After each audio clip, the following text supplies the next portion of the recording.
അവരാലോചിക്കുന്നുണ്ടാവുക Kashmir files എവിടെ, അത് കൊണ്ടുവന്നിട്ട് ആദ്യം പ്രദർശിപ്പിക്കുക ഉദ്ഘാടന ചിത്രം, അതിനുശേഷം രജത ചകോരവും മറ്റുണ്ടെങ്കിൽ ഒന്ന് അതിനും കൊടുക്കുക, ബാക്കി നിങ്ങൾ വല്ല ലോക്കൽ സിനിമകളുണ്ടെങ്കിൽ അങ്ങനെ ചെയ്തുകൂടെ? അതല്ലേ ഇന്ത്യയിലെ ഇപ്പോഴത്തെ ഒരു കൾച്ചർ എന്നായിരിക്കും അവർ ആലോചിക്കുന്നുണ്ട്. കഴിഞ്ഞ 10 വർഷമായിട്ട് ഇന്ത്യയിൽ ഈ ആവിഷ്കാര സ്വാതന്ത്ര്യം, സ്വതന്ത്രമായ സിനിമാ നിർമ്മാണം, പ്രദർശനം, അല്ലെങ്കിൽ വിഷയങ്ങൾ തിരഞ്ഞെടുക്കാനുള്ള സ്വാതന്ത്ര്യം, അതിൻ്റെ അവസ്ഥ എന്താണ് നമ്മൾ കണ്ടുകൊണ്ടിരിക്കുകയാണല്ലോ. ഹാൽ എന്ന് പറയുന്ന സിനിമ കോടതി അനുമതിയോടെ പ്രദർശനത്തിന് വരുന്നു എന്ന് പറഞ്ഞാൽ കഴിഞ്ഞ ദിവസത്തെ അവരുടെ പോസ്റ്റർ കണ്ടത്.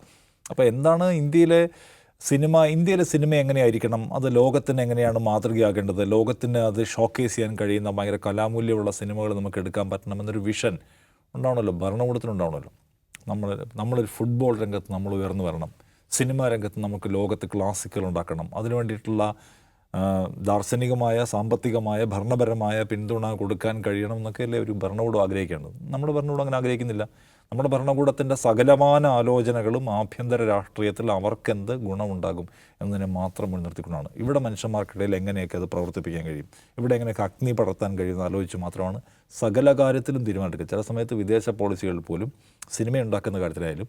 അപ്പോൾ നേരത്തെ അജിബ്സ് പറഞ്ഞാൽ അവരാലോചിക്കുന്നുണ്ടാവുക കശ്മീർ ഫയൽസ് എവിടെ, അത് കൊണ്ടുവന്നിട്ട് ആദ്യം പ്രദർശിപ്പിക്കുക ഉദ്ഘാടന ചിത്രം, അതിനുശേഷം രജത ചകോരവും മറ്റുണ്ടെങ്കിൽ ഒന്ന് അതിനും കൊടുക്കുക, ബാക്കി നിങ്ങൾ വല്ല ലോക്കൽ സിനിമകളുണ്ടെങ്കിൽ അങ്ങനെ ചെയ്തുകൂടെ? അതല്ലേ ഇന്ത്യയിലെ ഇപ്പോഴത്തെ ഒരു കൾച്ചർ എന്നായിരിക്കും അവർ ആലോചിക്കുന്നുണ്ട്. അപ്പോൾ ഈ പറയുന്ന അന്താരാഷ്ട്ര സിനിമകളൊക്കെ അന്താരാഷ്ട്ര സിനിമകളെന്ന് വെച്ചാൽ അവരുടെ ആലോചനാ പരിധിയിലേക്ക് അത് വരുന്നില്ല എന്ന് മാത്രമല്ല, അങ്ങനെ ഭയങ്കര ഒരു വിഭാവനത്തിന് കഴിയുന്ന ചിന്താശേഷിയുള്ള ഒരു ആശയവുമല്ല ഇപ്പോൾ ഇന്ത്യ ഭരിക്കുന്നത്.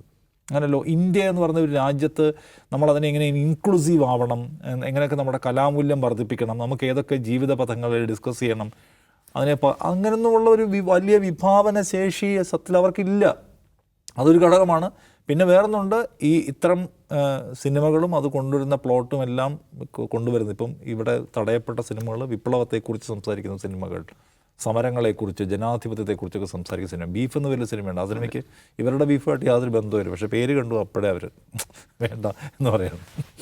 അപ്പോൾ അങ്ങനെ ഒരു എലമെൻറ്റ്. രണ്ടാമത്തത് ഈ പറയുന്ന വിപ്ലവത്തെയും ജനാധിപത്യത്തെയും സമരങ്ങളെയും സാമ്രാജ്യത്വ വിരുദ്ധതയും ഫാസിസ്റ്റ് വിരോധം, ഇന്ത്യൻ ജാതീയതയുമായി ബന്ധപ്പെട്ട കാര്യങ്ങളൊക്കെ ഡിസ്കസ് ചെയ്യുന്ന സിനിമകളുടെ കാര്യം പറഞ്ഞു. അപ്പോൾ അത് അവരെ സംബന്ധിച്ച് അവർ കൊണ്ടുവരാൻ ശ്രമിക്കുന്ന ഒരു ആശയത്തിനെതിരാണ്. ആളുകളെ ചിലപ്പോൾ ജനാധിപത്യത്തെക്കുറിച്ച് ചിന്തിപ്പിച്ചേക്കാം, പുതിയ തലമുറയെ ആളുകളെ ജാതിയെക്കുറിച്ച് ചിന്തിപ്പിച്ചേക്കാം. അതൊന്നും അവർ ആഗ്രഹിക്കുന്നില്ല. അപ്പോൾ തടയാനുള്ള പരിശ്രമം സകല വഴിക്ക് അവർ നടത്തും. ഇപ്പോൾ ഇവിടെ നമ്മളത് പ്രദർശിപ്പിക്കാൻ പോവുകയാണ്. പക്ഷേ അവരുടെ ഒരു മൂഡ് നമ്മളിപ്പോൾ ഈ കഴിഞ്ഞ കുറേ ദിവസങ്ങളായിട്ട് കണ്ടുകൊണ്ടിരിക്കുകയാണ്. ഏതെല്ലാം സിനിമകൾ ഇവിടെ എന്തെല്ലാത്തിൻ്റെ പേര് വെട്ടിക്കൊണ്ടിരിക്കുന്നു. അപ്പോൾ ഇതൊക്കെ ഇതിൻ്റെ തുടർച്ച ഉണ്ടാവും തന്നെ വിചാരിക്കണം.